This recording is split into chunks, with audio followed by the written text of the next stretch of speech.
Part 1. You will hear a man phoning a woman about an advertisement he has seen in the paper for some furniture.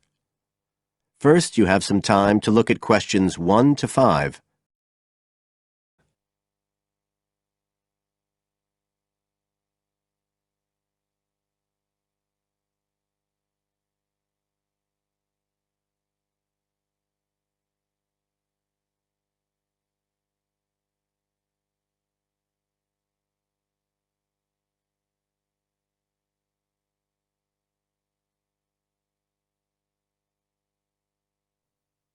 Now we shall begin. You should answer the questions as you listen, because you will not hear the recording a second time. Listen carefully and answer questions 1 to 5.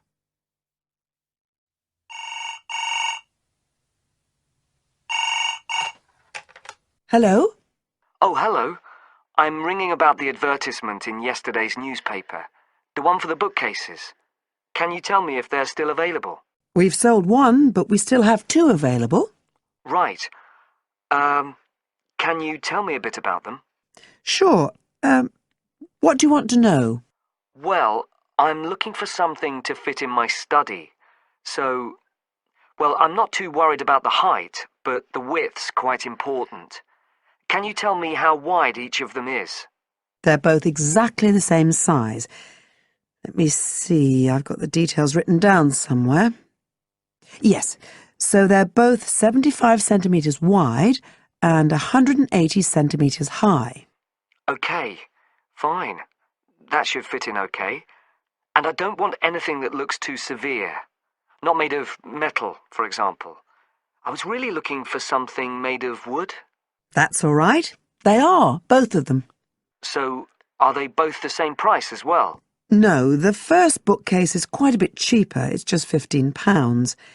We paid £60 for it just 5 years ago, so it's very good value. It's in perfectly good condition. Well, they're both in very good condition, in fact. But the first one isn't the same quality as the other one. It's a good sturdy bookcase. It used to be in my son's room, but it could do with a fresh coat of paint. Oh, it's painted. Yes, it's cream at present. But as I say, you could easily change that if you wanted, to fit in with your colour scheme. Yes, I'd probably paint it white if I got it. Let's see, what else? How many shelves has it got? 6. 2 of them are fixed, and the other 4 are adjustable, so you can shift them up and down according to the sizes of your books. Right, fine. Well, that certainly sounds like a possibility. Before you hear the rest of the conversation, you have some time to look at questions 6 to 10.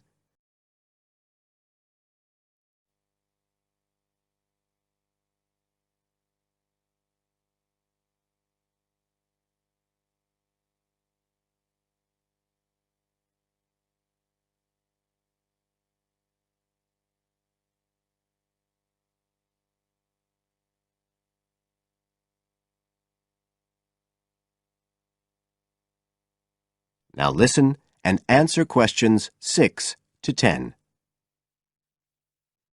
But the second one's a lovely bookcase too. That's not painted, it's just the natural wood colour, dark brown. It was my grandmother's, and I think she bought it sometime in the 1930s, so I'd say it must be getting on for 80 years old, so it's very good quality. They don't make them like that nowadays. And you said it's the same dimensions as the first one? Yes, and it's got the 6 shelves, but it also has a cupboard at the bottom that's really useful for keeping odds and ends in. Right.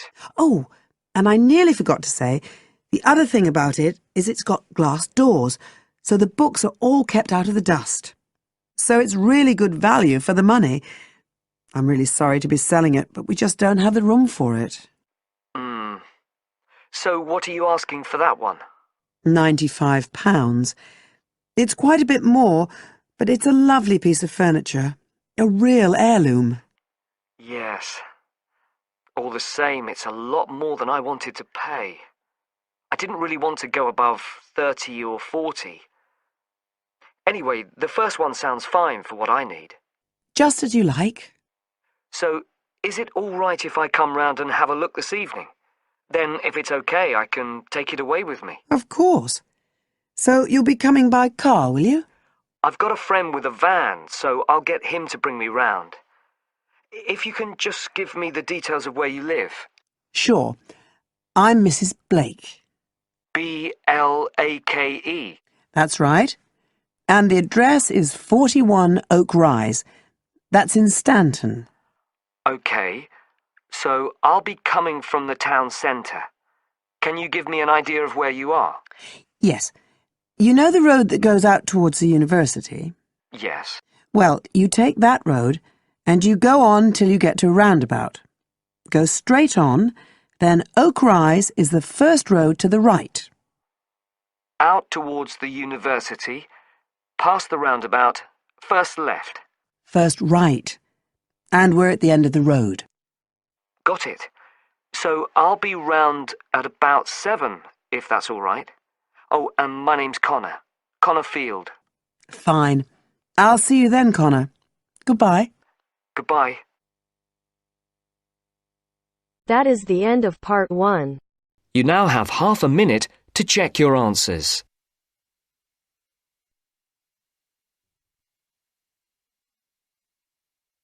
Part 2. You'll hear a lecturer talking to students about the ozone layer and CFCs. First, you have some time to look at questions 11 to 17.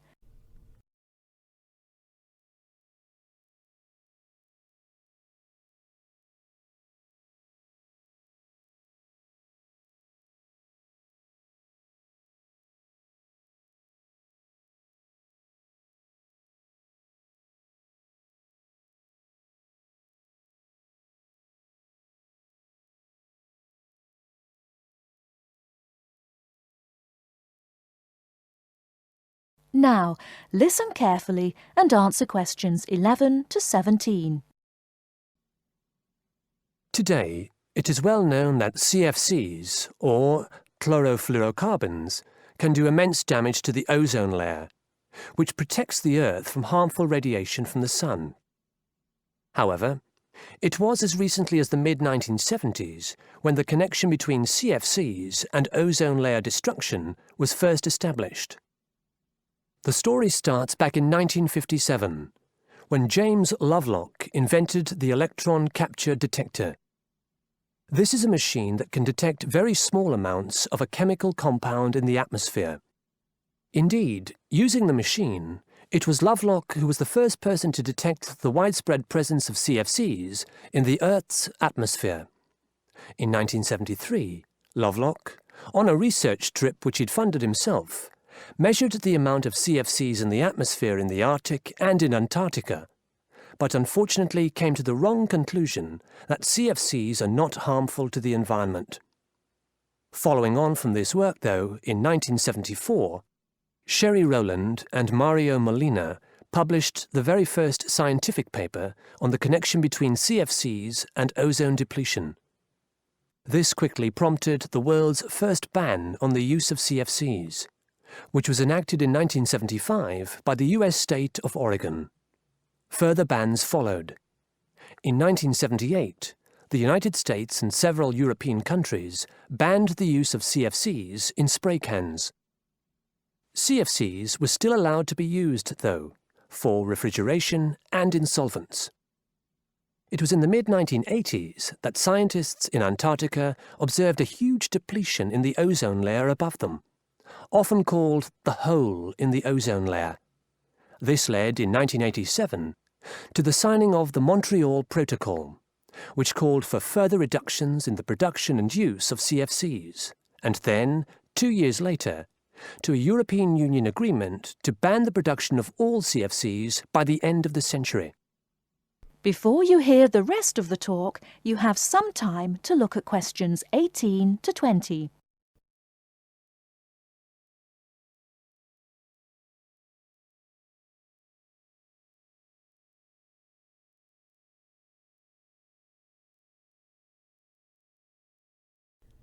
Now listen and answer questions 18 to 20.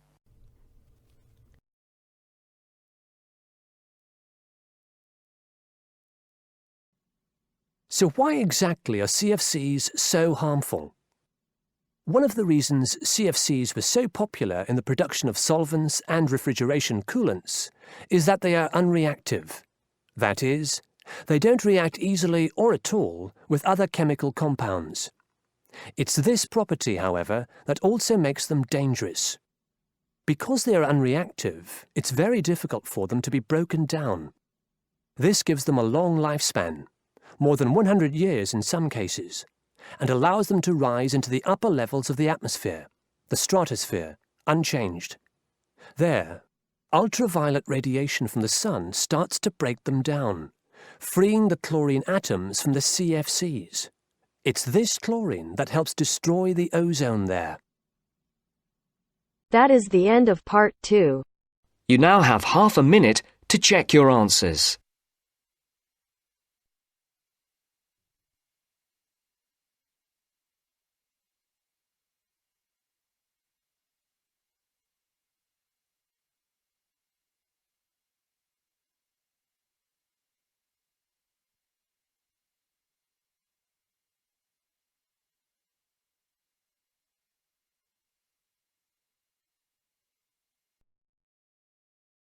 Now turns to part 3.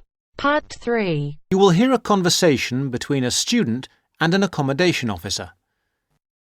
First, you have some time to look at questions 21 to 24.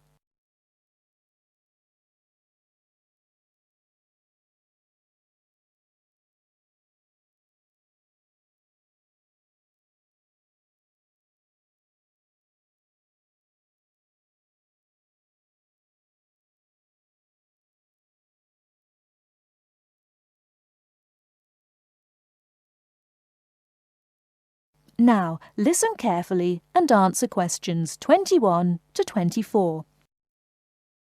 Well, you have left things a bit late. Have you tried looking for somewhere in Newbridge? Newbridge? No, I haven't. I've never heard of Newbridge. Well, let me show you. I've got a map here. Here's where everything is. You come into Newbridge over the bridge, and the main road in front of you is, surprisingly enough, the High Street. This is one of the main streets. And branching off to the left, you can see there, is West Street. That is another busy part of town. I see. Now, as I was saying, here is the High Street, and here is West Street going left. Now, if you go along West Street, the first place you come to on your right is the supermarket. It's not a very big one, but it's got most things you're likely to need. Next to it, there's the Old Town Hall. I say the Old Town Hall because it is about 100 years old, but it will soon make way for a car park, I'm afraid. I suppose the car is king. Now, opposite the supermarket is the railway station. You can get very frequent buses and trains from here into the university. And next to that is the sports centre. It's a brand new one and was built on the site of some tennis courts. So that's progress. It's got everything the keen sportsman like yourself might require. Now, that's the centre of town, and I want to point out to you the buildings opposite the supermarket, but on the other side of London Road. There are two buildings there.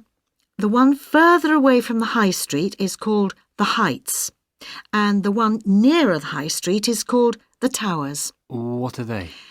They are where you could find a flat. One of them, the Heights, has a number of flats for rent at the moment. Oh, good. Before you hear the rest of the talk, you have 30. some time to look at questions 25 to 30.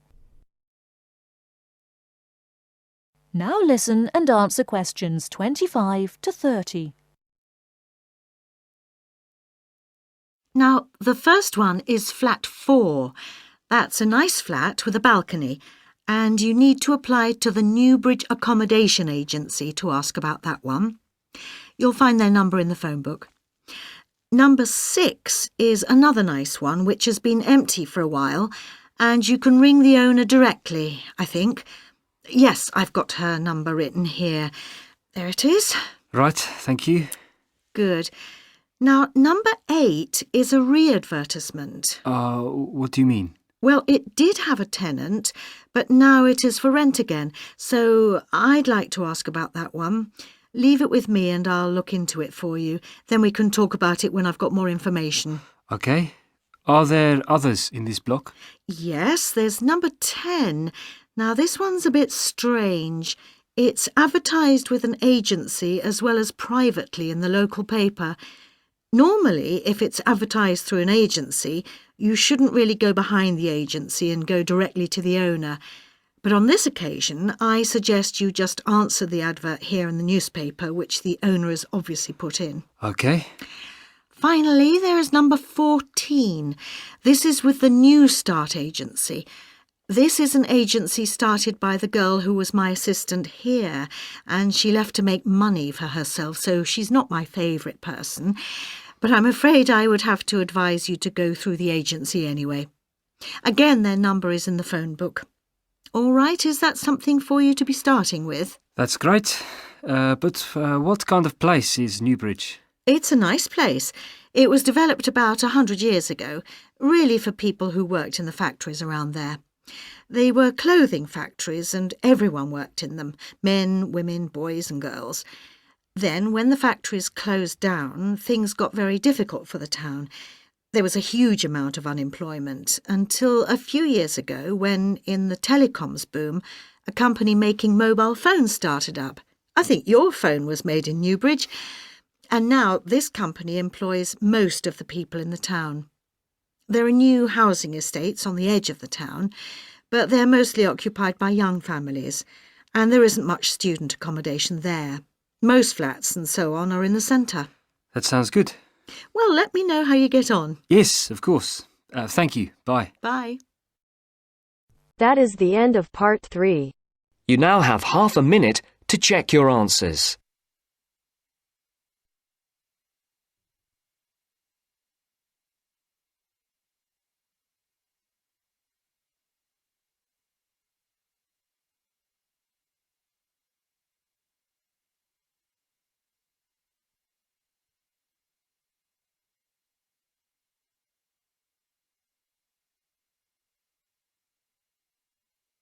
Now turns to part 4. Part 4. You will hear an extract from an introductory talk given to a group of students who have just entered a university residential college. The speaker is the principal of the college. Listen to what the speaker says and answer questions. First, you have some time to look at questions 31 to 40.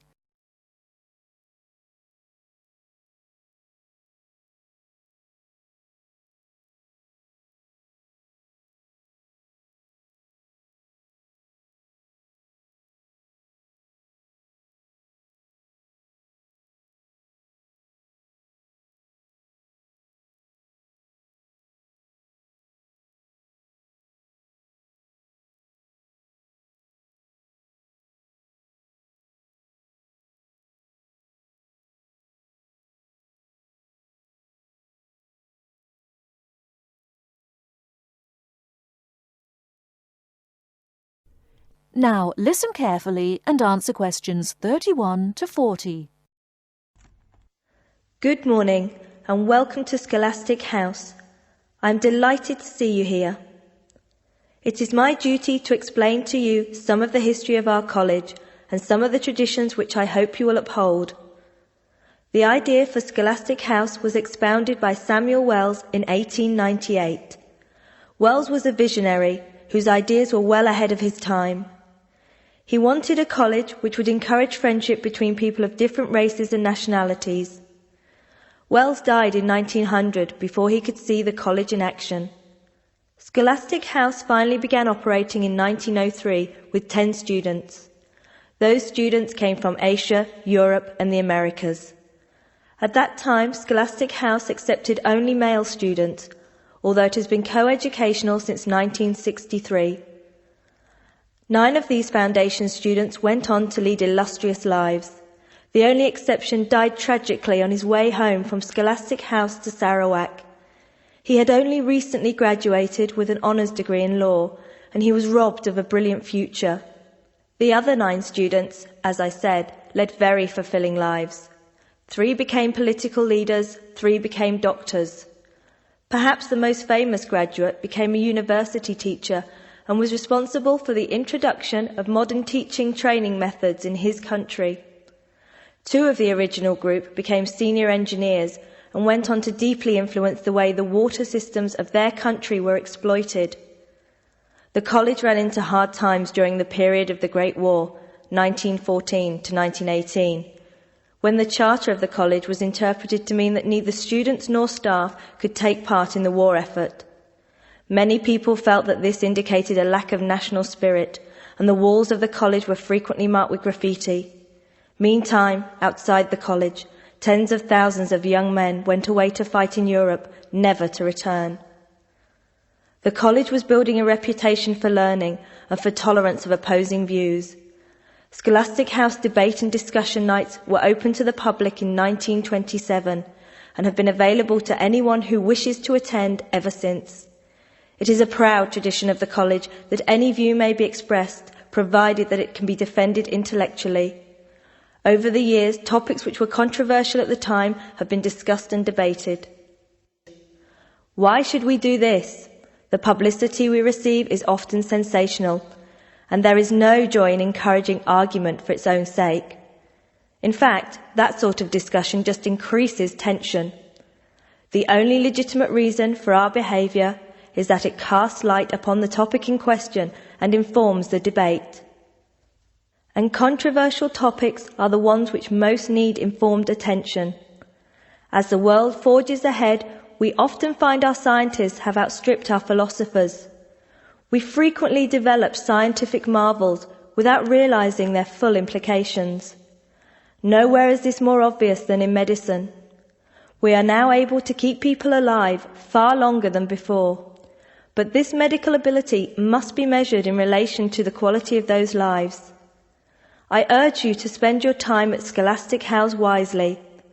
You are the heirs of an excellent academic tradition of which we can all be justly proud.